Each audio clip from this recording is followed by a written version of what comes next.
Everybody, this is Lee, and welcome to Seasons Ebb and Flow, another episode here.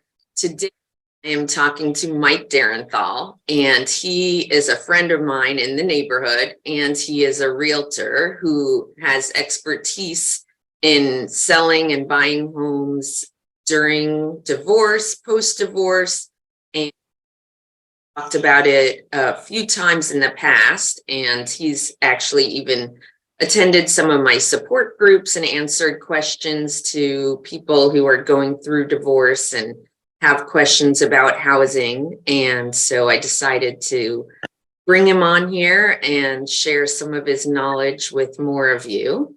So thank you, Mike, for coming. Absolutely. Thanks for having me, Lee. Yeah.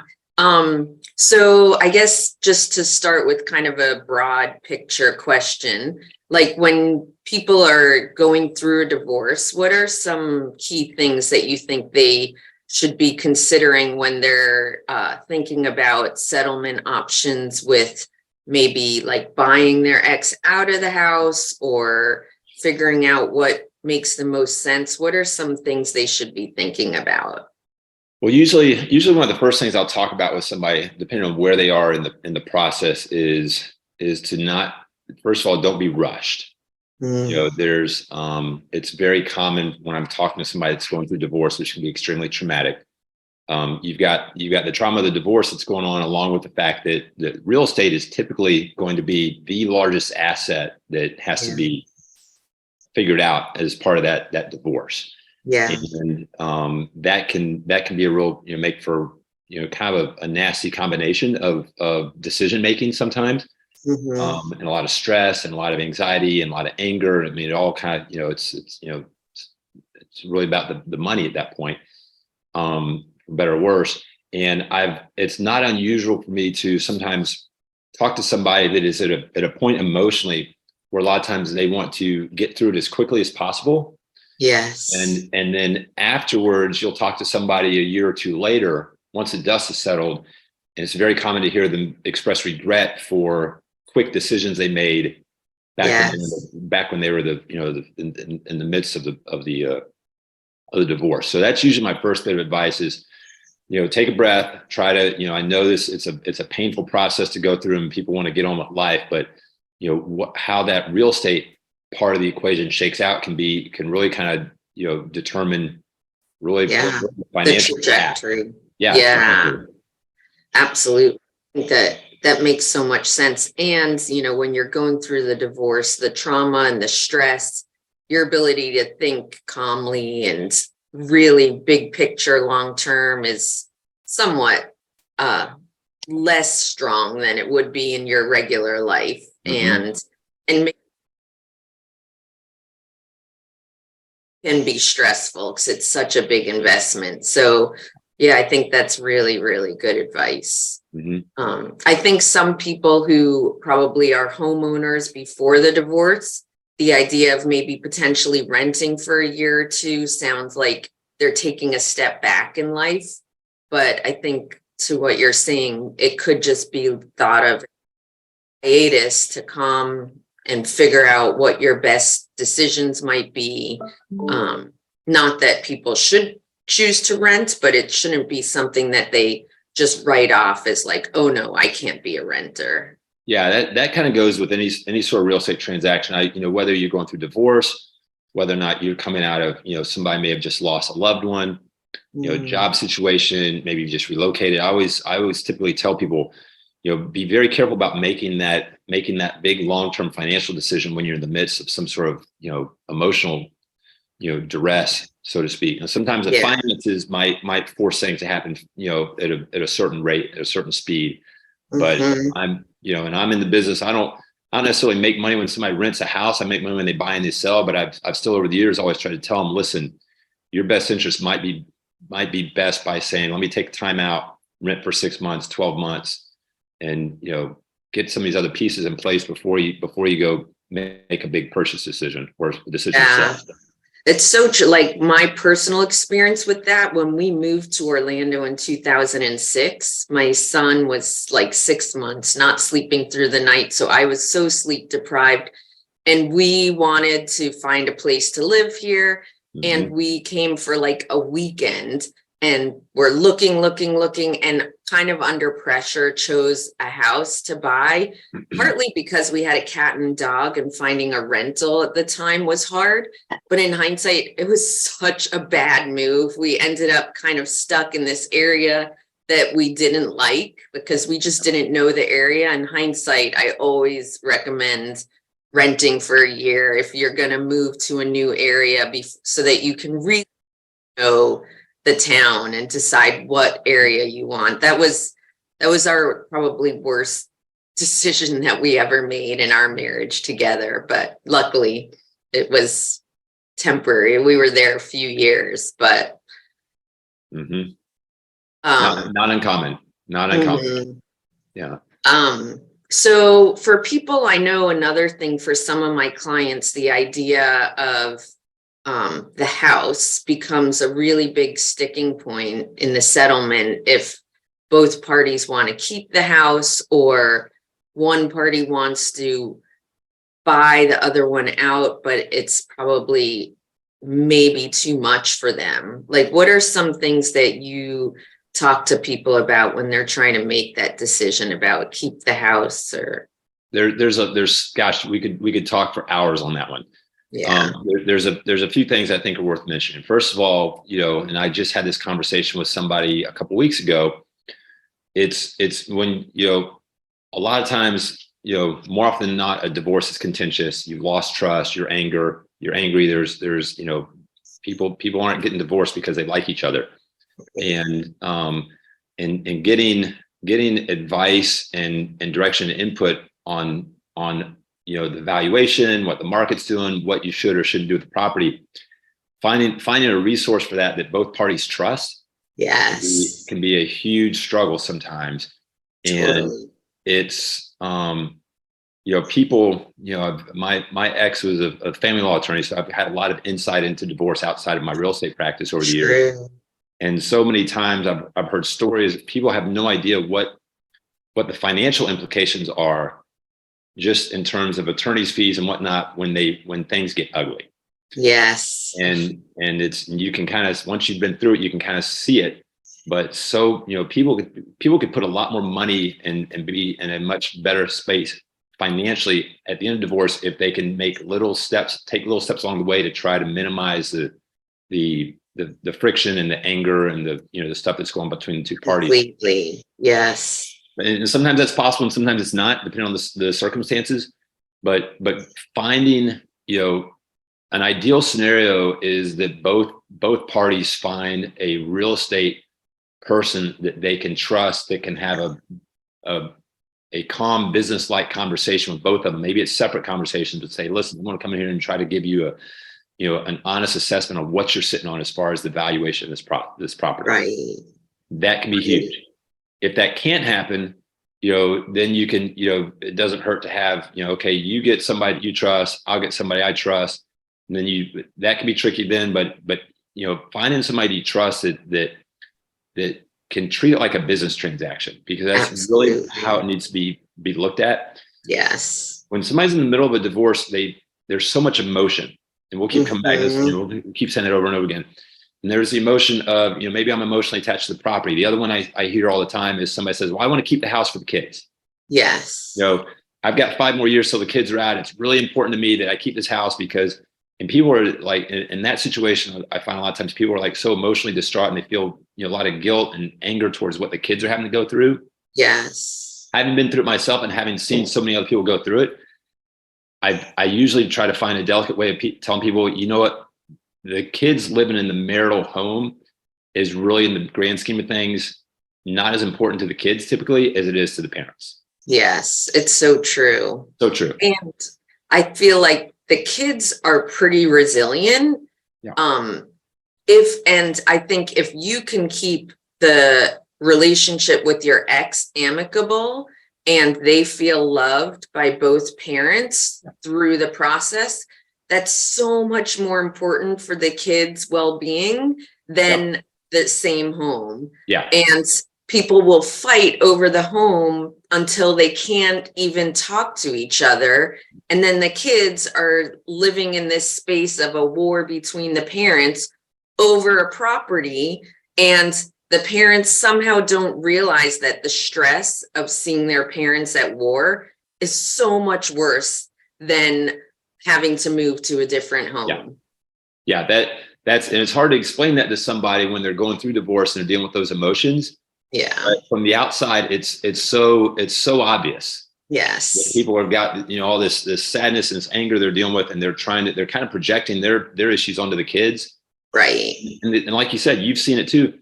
What's more important would be if those parents could maintain some stability, and the kids really, it doesn't matter where the kids are living if they've got parents that reduce the anger and the stress between them.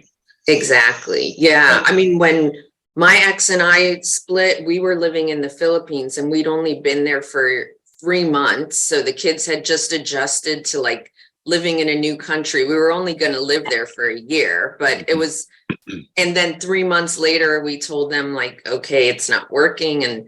And my ex and I were very amicable through that year. We ended up still traveling together with the kids, and he would come over for dinner. So it was a smooth transition in some respects. I mean, don't get me wrong. It's probably was so difficult for them. They didn't show as much of it as probably was going on below the surface. But, I think the amicability, if possible, it's so hard, but we're the adults. And so So that's a big part of it, and sometimes it's just not possible, given the situation. But again, if this is helpful to anybody out there that's watching this, from experience, I can just tell you that's, it's not that at the end of the day, the emotions tied to that house are usually, are between the husband and the wife. And when or the personal attachment to the property, like this is my home. I've spent all this time creating this home, all these memories, but all of that, you can make new memories in a new home if need be, and make your new home yours. Yeah. So yeah. What about for people who start to look for a new home as a single person? Because now probably they've purchased their previous home with their ex as a partner, and it's way less intimidating, I think, doing something like that when you have somebody else to help you make the decisions. How do you guide people if it might be the first time they're gonna buy a home as a single person? Yeah, that can be a big deal. And that can be a really big deal. And a lot of times it's, and if it's a female, sometimes a female can feel a little, there's, not to generalize, but I've been doing this for a long time. A lot of times it might be the wife that's kind of out there on her own financially, taking for better or worse, there's a bigger financial change a lot of times. Going on, and in the midst of that, trying to make a house purchase can be extremely stressful and extremely overwhelming. On the flip side, it can also it can be extremely rewarding for that person once they get through that process, and it can be kind of threshold you cross into that next phase. Yes, empowering, like a milestone of like, oh my gosh, I bought a house for myself. Yeah, and I'm getting goosebumps right now because I've experienced that with some of my clients, and you see, it's really a significant, it's kind of symbolic of like, okay, I've got this. Life goes on, and life's, there's a lot of positive things that await me out there.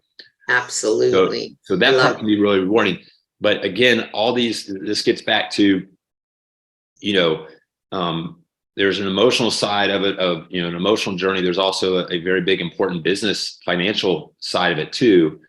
And that part of it gets back to make sure you're working with somebody, on all aspects that knows what they're doing, that's experienced. You've got a real estate aspect of it. You've got a financing aspect of it, a lender. Make sure the property's inspected. You've got inspections that are taking place. I mean, there's a lot of spots where you will see people, I've been in this for about 20 years now. where, and I was new at the business at some point as well, but you want to be careful, especially when somebody's got all this stuff going on with divorce and whatnot. Just be careful who you're working with, because you see somebody that gets themselves into a bad situation because, well, my brother-in-law just got his license and he wants to help me out. And again, you want to see people grow their business, but you also want to be very careful, make sure, these are important decisions. Absolutely. Especially if you got other stuff going on. And then, I would say that's the big takeaway is be careful. It's a business decision.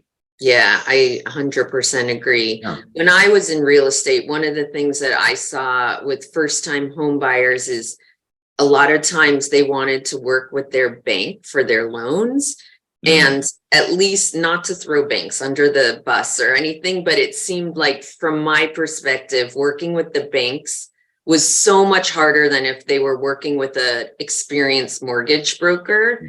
And the times where the loans became problems or they had issues or it was so slow, a lot of time it was almost always when we were working with a bank. So that was just something that I feel like a lot of people assume a big bank is something they can trust. And I just encourage people, find professionals. You're exactly right. You're exactly right. For 90% of the people out there, they're going to have a better financing situation if they go probably not with their their big bank that they may have had checking accounts with for years. Yeah, they're not getting special treatment from their banks because of their checking accounts and their relationship. Right. Those banks are really not in the business of doing residential loans. Yeah. The other thing I think might be worth, kind of circling back a little bit is it gets back to the financing side of it. I get a lot of phone calls when people are making kind of the financial decisions and working out the finances of the divorce. I wish I could get a hold and talk. I wish more people would understand their finances and what the implications are for them post-divorce. Yes. They make those decisions on whether, what sort of cash settlement are you getting, what sort of, alimony payments, how this stuff affects your ability to either keep the house. You might negotiate with the spouse, like, okay, I'm going to keep the house, and then find out after you made that decision that you don't qualify, and you got to basically qualify to maintain, to keep that loan. Yes. Take the spouse off. There's all sorts of complications that get involved, that go into a house that's financed by two married individuals. Exactly. One of them leaving and then letting the other one keep the house. And most people seem to make a lot of decisions with attorneys. Yeah. And then afterwards, they're like, wait a minute, we got to sell the house now. We weren't planning on that. Right. Yeah. You don't want to be circumvented on the front end with if somebody, again, pauses, talks to the right people and says, make sure we're doing our homework. They can afford to keep the house. Yeah. Because I think people end up keeping the house if they can, but they're house poor, so they can't ever go out for dinner or take a vacation with their kids. And these big trade-offs in order to have the house. And there's creative solutions as well. Like, at least, when you're in mediation, you can come up with creative solutions with your ex. Like, for my situation, we agreed that I was getting the house, but we kept the loan. It was in his name at the time. We kept it in his name for 3 years. And the agreement was that I would refinance after 3 years, which I did. And then the house was in my name. But just to give me a chance to get settled, figure out my income and how the loan would work best for me. And I got really lucky because interest rates went down in those 3 years. So it just panned out. But we had an amicable relationship enough for him to trust me to keep the loan in his name. And I know that's not always going to be the case for people, but I think people need to think out of the box sometimes when they're in that mediation room. Yeah. And the other thing, and that I would add to that, is anytime a divorce is finalized, and it's not uncommon, for a divorce to be finalized and the piece of real estate is still owned between the two parties, similar to you. And you've got to have in my opinion, a really good relationship with the ex, pull that off, because there's so much, like you said, there's so much that can happen a year or 2, 3 years out. in terms of, the value of the property might change drastically. Interest rates might change drastically. The ability for the one spouse to maintain, to be able to afford the financing. Right. A lot of unknowns. And I think a lot of that, if the two parties can ask themselves some honest questions and almost do like what could possibly go wrong here? Right. Have that conversation on the front end and say, you know what? Okay, if that happens, XYZ happens. Yes, we're both okay to accommodate and work with each other on that. Exactly. Sometimes that's not the case. And then you'll get to the point 3 years later, a spouse is trying to sell the house that they still own. And all of a sudden the other spouse thinks, no, that house is worth a lot more. Right. I'm not going to sign. And all of a sudden, so that's a pretty special case. I tell people be very careful with that one. Yeah. Yeah. I think, we did get lucky that once we made the agreement was worked out really well for us. But I think there's a lot to what you just said with that. Yeah, well, part, maybe you got lucky that you and your ex, it takes the right kind of personalities and right level of cooperation to say, hey, this is, big picture. We're both still committed to doing this and not going to be pissed off and turn the screws on somebody. Exactly. Yeah. For us, we both have a good level of trust with each other and want the best for each other and, want the best for our kids. And I think that has just served us well. Yeah. So what about, the age of the kids when, if the kids are younger and they're thinking about buying or selling the home versus if the kids are like 2 or 3 years out from going to college, like how do you guide people differently based on the age of their kids? Well, first of all, I'll tell you this: whether you're in the process of going through divorce or not, it's so common for people when they're close to becoming empty nesters or they've become empty nesters. I hear all the time, Lee, somebody says, well, we're going to hang on to the house because we want a spot for the kids to come back and visit. Or, this is the house they all grew up in and we can't wait to have the kids, have the grandkids come back and all that stuff. Yeah. Oh my gosh, I think that all the time about this house. So, you want the hard truth? Yes. They are almost 99.99% likely not going to be back as much as you envision. Right. And it's a sad reality of it. You and I are close to being, kind of same stage as far as where our kids are. Yeah. The reality of it is that once they're launched, maintaining that house with the idea that this is where my kids want to be, is probably it's what you're telling yourself because it feels good. It's probably not the reality of it. And then I usually end up getting a phone call. I get phone calls all the time. Mike, the kids just aren't coming back. We got the 3,000 square foot house with the pool, memories, but we're just not seeing as much as we thought. And so that's something I would say, try to be as realistic as you can on that when you've got kids that are older teenagers. Yeah. You're probably going to find yourself, and especially if you're a divorce situation where those kids are going to start bouncing back and forth between two properties, you're going to find yourself in a home that's a lot more house than you need half the time. True. So true. Yeah. Oh, and that's really, really a very good point. And back to as far as the younger kids go, I'm, again, having been through the process myself and having dealt with so many people that have gone through it, I'm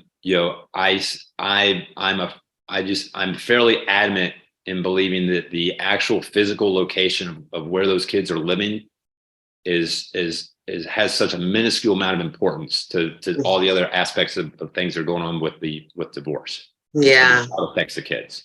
Right. Yeah. I think that's so true. Yeah. Let me see about any other questions that I have thought of.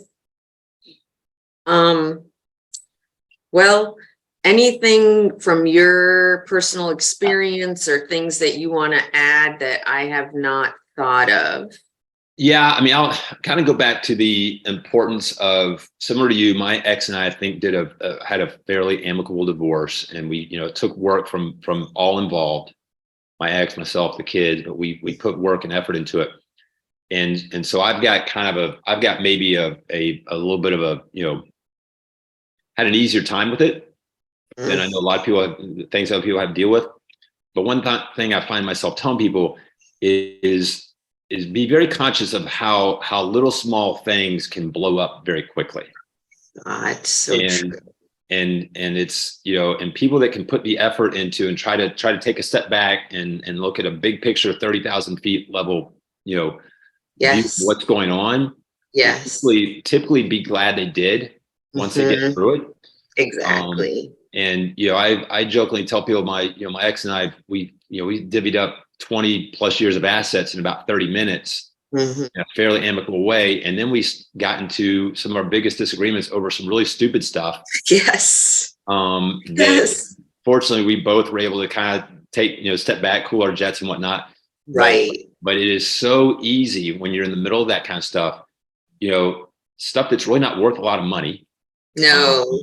and really doesn't, in the big picture, doesn't mean a whole lot, but you can see things totally turn things sideways. Yes, it's so true. And if you have lawyers who aren't encouraging you to like slow down, some lawyers are really good at that. And some, they just see you spinning out and I don't know, maybe don't know how to stop that ball from rolling. But yeah, my saying to all my clients is choose your battles and really, really be selective, like the ones that are worth it, but like don't sweat the small stuff. Don't And sweat the small stuff. And from a, and there's different things, different people have different, or prioritize different things. If yes, you prioritize the finances, I can tell you every one of those little battles that turns into a big one costs you money. yes, They cost you yes. money. Bottom line, they cost you money every time there's an attorney involved, every time there's a delay. And Hmm. and then if you're more concerned about kind of the emotional, relationship side of it, they chip away at that too. You Hmm. will get through this at some point. And everybody, I remember everybody telling me that my first year, and it was brutal. And everybody's like, it gets better, it gets better. You hear that. It Right. truly does. It And then truly does. you get to a point where you can look back in hindsight and be like, you know what? I really am glad I was able to kind of like maintain some level of civility Absolutely. for Yeah. That my emotional year when health, you're in hers, it, kids. it Yeah. feels so hard to what that year when you're in it, that first year and the Mhm. negotiations with the divorce, it is so emotional and so raw. Mhm. But keeping that rational part of your brain engaged, that frontal cortex, like calming yourself down, taking breaths, taking a Mhm. break when you can feel your nervous system going into like fight or flight mode. Mhm. If you can catch yourself, it pays off in dividends, Yep. for your sanity, for your kids, for a co-parenting relationship. It's just in so many ways financially. Yeah. And yeah, that's really, I think, the key. And I'll throw this out there. This might be a little bit off topic, but I feel like I've got some insight just having, lived with somebody that was a family law attorney for Yes. a long time. The choice of attorneys that people make God. on the front end or at any point in the process is another Huge. huge factor. Yes. I know my ex used to, there's certain cases that she, certain attorneys, they have a reputation like, okay, if you sign on with this attorney, you will be going to court. You Yeah. will be spending a lot of money. Hmm. Whereas others are more focused on like, how can we get through this as painlessly as possible? And Exactly. again, it gets It's back to the real estate thing. Do your research and try to take a business approach to it and try to get the emotion out of it when you're making these decisions on the people mhm. you'll be working with. Yeah, 100%. I've spoken about this in a previous video, but my ex, since he wasn't living in the country, chose a lawyer really quickly. And he was not a very helpful lawyer for him. He didn't prepare him well. And when we got to mediation, like 30 minutes into mediation, his lawyer was like, oh, we're going to court. We're just going to go to court. And my ex just stopped listening to his lawyer. Thank God. We had a really good mediator who was also a divorce attorney. And pretty much like my ex's lawyer did nothing for him. Uh thank God my ex rationally came to his senses and was like, all right, this guy is in it for me at this Right. point. Right. And but it's hard, I think, to have that wherewithal when you're in the mediation room. So choosing the right lawyer, legal professional who's going to guide you with your best interests in mind is crucial. Like it really is. So yeah, get recommendations and find someone who you have a good rapport with, where you trust them. It's so that's such good advice. Yeah. All right. This was really, really helpful and great. Like, I really appreciate you taking the time to do this. I think it's going to help a lot of people. Well, good. That's awesome. If people want to like follow you on social media, as far as like learning a little bit more for home buying in general, where are you? Mike Derenthal. Just I'm the only one out there, so they can Google Mike Derenthal. I'm on Facebook. I'm on Twitter, Instagram, LinkedIn. Awesome. And so yeah, they can put my name up at the Google bar, and I pop up. Okay, that's great. And we'll put some links to all of them in the show notes as well, so people can look at that. But thank you, Mike. Have a great Friday weekend, and I will see you probably at some point in the neighborhood. All right. Thanks, Lee. All right. Take care. Bye. Bye.